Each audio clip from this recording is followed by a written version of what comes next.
'కల్కి 2898 ఏడీ' trailer decoding జేసిన తర్వాత పార్ట్ 2 వీడియో కింద స్టోరీని ప్రిడిక్ట్ చేసి ఇంకొక వీడియో చేస్తానన్నాను. దానికి 4,000 లైక్స్ టార్గెట్‌నైతే ఇచ్చాను. నైట్ వీడియో అప్‌లోడ్ చేస్తే మార్నింగ్‌కి టార్గెట్‌ని కంప్లీట్ చేసేసారు. మరది కేవలం 'కల్కి' మూవీ మీద ఉన్న హైప్ అనుకోవాలో, లేదా దాంతో పాటు మనం చేసిన వీడియో బాగుండడం వల్ల వచ్చిన రెస్పాన్స్ అనుకోవాలో తెలీదు గానీ, నాకు మాత్రం చాలా హ్యాపీ అనిపించింది మామ.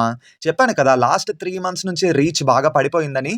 ఇప్పుడు మీరిస్తున్న ఈ సపోర్ట్ వల్ల కొద్దిగా పికప్ అవుతున్నాం. అండ్ ఈ వీడియోకి ఏంటంటే 10,000 లైక్స్ టార్గెట్ ఇస్తున్నాను. చేసేయండే.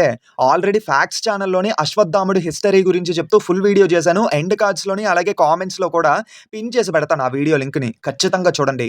10,000 లైక్స్ టార్గెట్ పూర్తవ్వగానే నెక్స్ట్ ఫ్యాక్ట్స్ ఛానెల్‌లోనే శంబలాకి సంబంధించిన వీడియోని అప్‌లోడ్ చేస్తా. సో, దాన్ని కూడా సబ్స్క్రైబ్ చేసుకొని బెల్ ఐకాన్ నొక్కి రెడీగా ఉండండి. 10,000 లైక్స్ టార్గెట్‌ని క్రాస్ చేస్తే ఇంకో 2 సర్ప్రైజింగ్ వీడియోలు ఫ్యాక్ట్స్ ఛానెల్‌లో అప్‌లోడ్ చేయడానికి రెడీగా ఉన్నాను. టార్గెట్ ఎంత త్వరగా కంప్లీట్ చేస్తే నేను అంత త్వరగా వాటిని అప్‌లోడ్ చేస్తాను. ఎప్పటిలాగే మళ్ళీ చెప్తున్నాను, నేను లైక్ చేయమని చెప్పి ఫోర్స్ చేయట్లేదు. వీడియో ఎండ్ వరకు చూసి నచ్చితేనే లైక్ చేయండి. నచ్చితేనే కొత్త వాళ్ళు సబ్స్క్రైబ్ చేసుకోండి. మాకు కూడా కొంచెం ఉత్సాహంగా ఉంటుంది.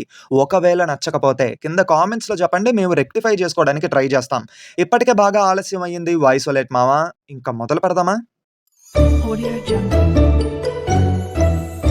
హాయ్, హలో, నమస్తే and welcome to news 3 people. ముందే చెప్తున్నాను, ఇది కేవలం నా ప్రిడిక్షన్ మాత్రమే. Trailer, glimpse, 'Bujji and Bhairava' series వీటిని ఆధారంగా తీసుకొని కథ ఎలా ఉండొచ్చు అని గెస్ చేస్తున్నానంతే. ఒకవేళ ఇదే స్టోరీ ఈ సినిమాలో ఉంటాదా అంటే రికార్డ్స్ చూసుకో. ఇప్పటి వరకు నేను గెస్ చేసిన ఏ స్టోరీ కూడా నిజం అవ్వలేదు. నవ్వకండి. Serious matter. అలా అని చెప్పి వీడియో ఇక్కడే ఆపేయొద్దు. లాస్ట్ వరకు వీడియో చూసి అసలు నేను గెస్ చేసిన స్టోరీ ఎలా ఉందో కూడా కింద కామెంట్స్‌లో చెప్పండే.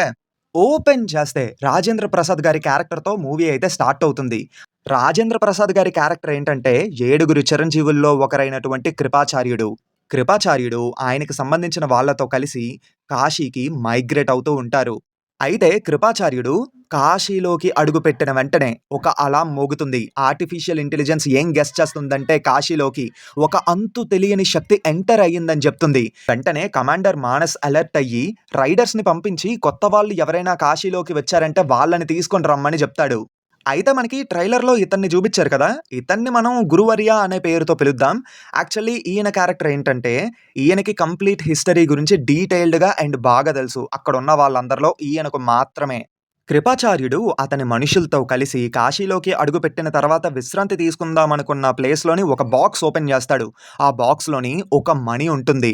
ఆ మణిని చూసిన తర్వాత రాయ, "తాత, ఇంతకీ ఏంటి ఈ స్టోన్" అని చెప్పి అడిగితే, "ముందు ముందు నీకే తెలుస్తుందని" చెప్తారు. ఈలోపే రైడర్స్ అందరూ వచ్చి కొత్తగా వచ్చిన వాళ్ళని క్యాప్చర్ చేసి కమాండర్ మానస్ దగ్గరకు తీసుకొని వెళ్తారు. అండ్ అందులోని కృపాచార్యుడు కూడా ఉంటాడు.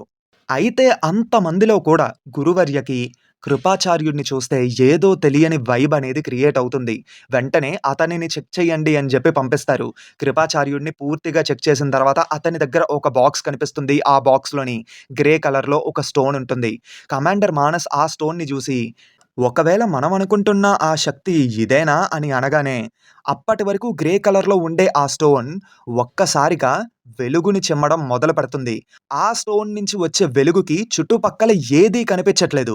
వెంటనే కృపాచార్యుడు అలర్ట్ అయ్యి ఆ స్టోన్‌ని తీసుకొచ్చి మళ్ళీ బాక్స్‌లో పెట్టి రాయకిచ్చి ఇక్కడి నుంచి పారిపోమని చెప్తాడు. రాయని ఫాలో అవుతూ కొన్ని రోబోట్స్ కూడా వెళ్తాయి. వెంటనే కమాండర్ మానస్ ఆదేశం మేరకు కృపాచార్యుడితో పాటు వచ్చిన కొత్త వాళ్ళందరినీ బంధిస్తారు. ఇంక తర్వాత గురువర్య అలాగే మానస్ ఇద్దరూ ఒక రూమ్‌లోకి వెళ్తారు. ఆ రూమ్‌లోని పురాతన కాలానికి సంబంధించిన కొన్ని వస్తువులుంటాయి. గురువర్య ఒక మాటంటాడు. 6,000 సంవత్సరాల క్రితం ఆగినటువంటి ఆ కాంతి మళ్ళీ ఇప్పుడు వెలుగుతుంది. మనకి సమస్య ముంచుకొస్తున్నట్టుంది. మనం త్వరగా జాగ్రత్త పడాలి మానస్. నా అంచనా కరెక్ట్ అయితే అది ఖచ్చితంగా అశ్వత్థాముని మనే. ఇలా చెప్పిన వెంటనే రాయ పరిగెట్టుకుంటూ ఒక టెంపుల్‌లోకి వెళ్ళినట్టుగా చూపిస్తాం. ఆ టెంపుల్‌లోకి అతని వెంట వచ్చిన రోబోట్ కూడా వస్తుంది. రోబోట్ లోపలికొచ్చిన తర్వాత ధ్యానం చేస్తున్న అశ్వత్థాముడిని చూసి అటాక్ చెయ్యబోతుంది. వెంటనే అశ్వత్థాముడు అలర్ట్ అయ్యి ఆ రోబోట్‌ని ఏసేస్తాడు. అప్పుడు రాయ అశ్వత్థాముడిని చూసి పరిచయం పెంచుకునే ప్రయత్నం చేస్తాడు. ఆ తర్వాతే ఒక మాటంటాడు. "నువ్వు బయటకు వస్తే ఎంతమందిని రక్షించొచ్చో తెలుసా" అని. అప్పుడు అశ్వత్థాముడనే మాట, "నేను రక్షించాల్సింది ఒక్కడినే. అప్పుడే కలల లోకంలోని గర్ల్ ఫ్రెండ్‌తోని భైరవ ఎంజాయ్ చేస్తూ కాంప్లెక్స్‌లో కనిపిస్తాడు. మ్యాటర్ ఏంటంటే అదంతా ఒక డ్రీమ్ అన్నమాట. బుజ్జి వచ్చిన తర్వాత భైరవ కూడా బౌంటీస్‌ని పడతాడు కానీ 1,000,000 యూనిట్స్‌ని రీచ్ అవ్వలేడు. ఎందుకంటే వచ్చిన యూనిట్స్ అన్నీ తన అవసరాలకి, ఖర్చులకే అయిపోతూ ఉంటాయి. సో, కాంప్లెక్స్‌కి వెళ్ళాలన్న తన డ్రీమ్ ఇంకా పెండింగ్‌లోనే ఉండిపోయింది. ఇంకా ఇటు ల్యాబ్‌లో చూసుకుందాం. ల్యాబ్‌లో సిట్యుయేషన్ ఏంటంటే యస్కిన్ చావుతో పోరాడుతూ తన బాడీ మొత్తం డ్యామేజ్ అయ్యి ఉంటాడన్నమాట.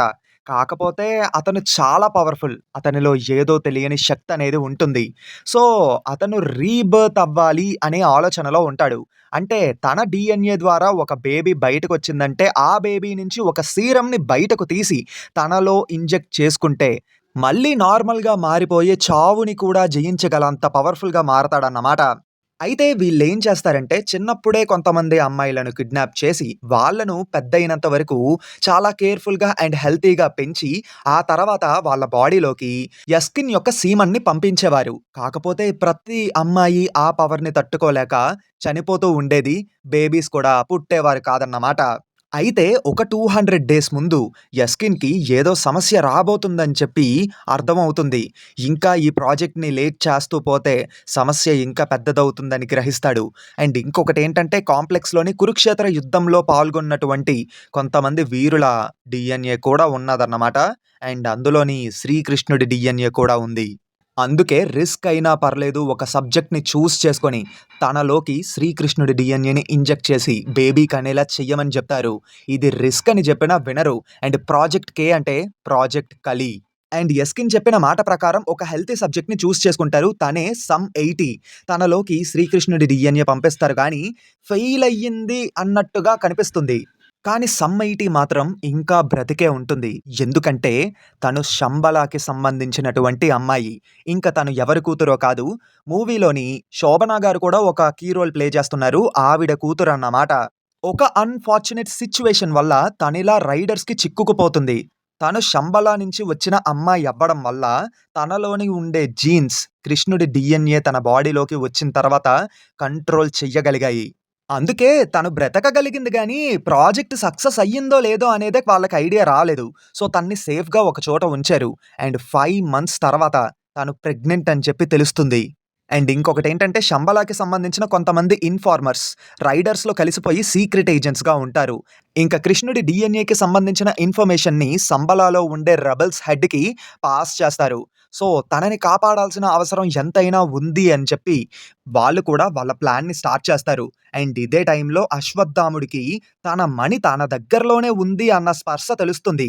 అప్పుడే ఆయన కన్ను రాయ దగ్గర ఉండేటువంటి బాక్స్ మీద పడుతుంది. ఇంక బాక్స్ ఓపెన్ చెయ్యగానే దగదగమని మెరుస్తున్న ఆ మణి కనిపిస్తుంది. ఆ మణి తీసుకొని అశ్వత్థాముడు నుదిటిన పెట్టుకోగానే అతని ఒంటి మీద ఉన్న గాయాలన్నీ మానిపోతాయి. ఇంక తన కర్తవ్యం నిర్వర్తించాల్సిన సమయం వచ్చిందని చెప్పి ఆ శివాలయం నుంచి ఆయన బయటకు బయలుదేరతాడు. ఇంక రాయ కూడా ఏం చేస్తాంలే అని చెప్పి అశ్వ అంకుల్‌ని ఫాలో అయిపోతాడు. ఇంకా ఇటువైపు చూసుకుంటే రైడర్స్‌లో కలిసిపోయిన రెబెల్స్ సమ్ 80ని కాపాడే ప్రయత్నం చేస్తారు. అన్‌ఫార్చునేట్‌లీ ఈ మధ్యలో దొరికిపోతారు. ఈ ప్రాసెస్‌లో ఏం జరుగుద్దంటే రెబెల్స్ హెడ్ కొడుకు మరణిస్తాడన్నమాట. కానీ ఎలాగైనా సమ్ 80ని కాపాడాలి అని చెప్పి బాధని దిగమింగుకొని రెబెల్స్ హెడ్ ఆమెను కాపాడి ఒక ట్రక్కులోకి ఎక్కించుకొని బయలుదేరతాడు.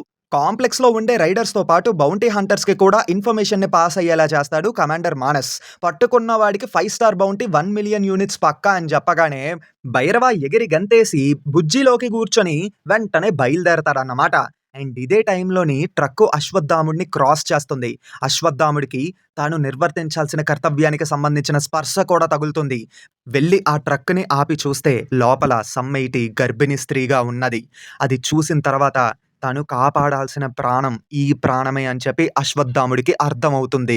ఇదే టైంలో ఆ స్పాట్‌కి రైడర్స్ వస్తారు. రైడర్స్ అందరిని ఉతికారేస్తారన్నమాట. అండ్ నెక్స్ట్ భైరవ కూడా వస్తాడు. భైరవకి, అశ్వత్థాముడికి ఇద్దరి మధ్య భయంకరంగా యుద్ధం జరుగుతుంది. ఇద్దరిలో ఎవ్వరు తగ్గరు. నేనంటే నేను అన్నట్టుగా కొట్టేసుకుంటారు. కానీ లాస్ట్‌కి అశ్వత్థాముడు భైరవని కొన్ని రాళ్ళ కింద పడేసేలా చేసి వాళ్ళు సింపుల్‌గా ఎస్కేప్ అయిపోతారన్నమాట. ఇంక మిగతా రైడర్స్ కూడా ఆ స్పాట్‌కి రీచ్ అయ్యేలోపే వాళ్ళు ఎస్కేప్ అయిపోతారు. భైరవ కనిపిస్తాడు. భైరవని చుట్టుముట్టేస్తారు.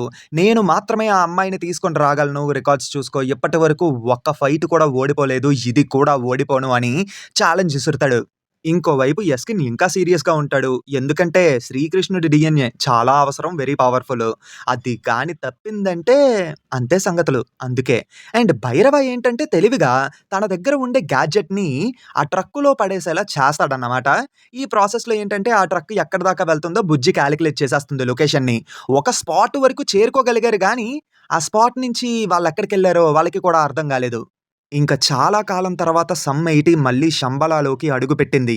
తన రాకతోని చాలా కాలం తర్వాత మళ్ళీ శంబలాలో వర్షం కురిసింది. రైడర్స్ అందరూ ఫుల్లుగా ప్రిపేర్ అయిపోతారు. భైరవ కూడా కంప్లీట్‌లీ ప్రిపేర్ అయిపోతాడు. At the same time rebels కూడా ఖచ్చితంగా వీళ్ళు మనల్ని కనిపెడతారని చెప్పి వాళ్ళు ప్రిపేర్ అయిపోయి ఉంటారు. అండ్ ఫైనల్లీ చాలా కష్టపడి శంబల యొక్క ఉనికిని వాళ్ళు కనిపెడతారన్నమాట. బట్ అన్‌ఫార్చునేట్‌లీ వీళ్ళకి అపోజిట్‌గా అంటే వీళ్ళిద్దరికి మధ్యలోని ఒక ప్రొటెక్షన్ లేయర్ ఉంటుంది శంబలాకి. దాన్ని దాటుకొని వెళ్ళడం కష్టం. కానీ ఫైట్ అనేది జరుగుతూ ఉంటది. ఎలాగోలా కష్టపడి ఆ ప్రొటెక్షన్ లేయర్‌ని దాటేస్తారు. మొత్తం అందరూ కొట్టేసుకుంటూ ఉంటారు. అండ్ భైరవ, అశ్వత్థామ ఇద్దరు ఎదురవుతారు. వాళ్ళు కూడా ఫైట్ చేసుకోవడం మొదలుపెడతారు. కానీ భైరవ ఏంటంటే తెలివిగా తనకి హోలోగ్రామ్స్ క్రియేట్ చేయగల టెక్నాలజీ ఉంది కదా! సో, ఈ విధంగా అశ్వత్థాముడి కింద మారి వీళ్ళిద్దరూ మళ్ళీ కొట్టుకోవడం మొదలుపెడతారు. కానీ అశ్వత్థాముడు అశ్వత్థాముడే కదా! ఫైనల్లీ భైరవాని ఆల్‌మోస్ట్ ఓడించే స్టేజ్‌కి తీసుకెళ్ళిపోతారన్నమాట. ఇట్ మీన్ లైక్ ఆల్‌మోస్ట్ చావు బ్రతుకుల దాకా తీసుకెళ్ళి వదిలేస్తారు. ఈవెన్ రెబెల్స్ కూడా ఆల్‌మోస్ట్ ఓటమిని దగ్గరికి చూస్తారన్నమాట. అండ్ ఓడిపోయారనే జెప్పాలి. ఎందుకంటే వాళ్ళకి బేబీ యొక్క సీరం కావాలి. ఆ సీరం 5 మంత్స్ అయ్యిన తర్వాతే జనరేట్ అయిపోతుంది. సో, వాళ్ళకి కావాల్సిన సీరంని సమ్ 80 నుంచి తీసుకొని వెళ్ళిపోతారు. అలా అని చెప్పి సమ్ 80 గర్భంలో ఉండే ఆ శిశువు పూర్తిగా చనిపోయాడా అంటే లేదు. కొన ఊపిరితో ఉంటాడన్నమాట. At the same time Bhairava కూడా ఒకవైపు సేమ్ కొన ఊపిరితోనే కొట్టుమిట్టులాడుతూ ఉంటారు. అయితే అశ్వత్థాముడికి భైరవ కంటపడతాడు. భైరవాని చూసిన తర్వాత భైరవ రైడర్స్ వైపే ఉన్నప్పటికీ చాలా పరాక్రమ వీరుడు అని చెప్పి అశ్వత్థాముడికి అర్థమవుతుంది.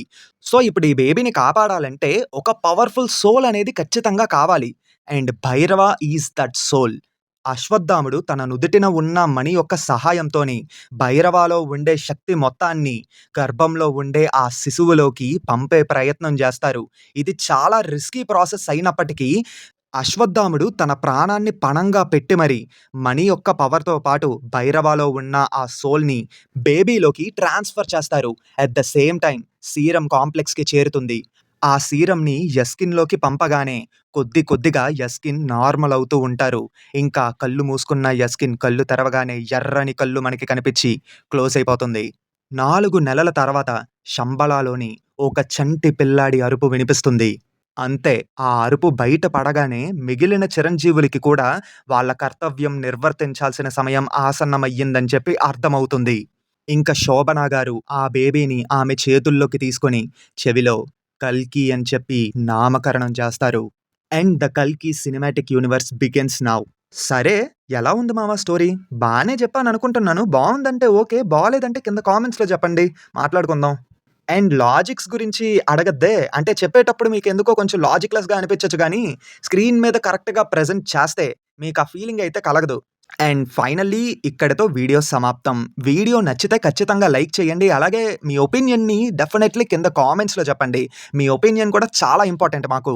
అండ్ మర్చిపోకుండా ఫ్యాక్ట్స్ ఛానెల్‌ని సబ్స్క్రైబ్ చేసుకోండి. అంటే కమింగ్ వీడియోస్ మిస్ అవ్వకుండా ఉంటారు.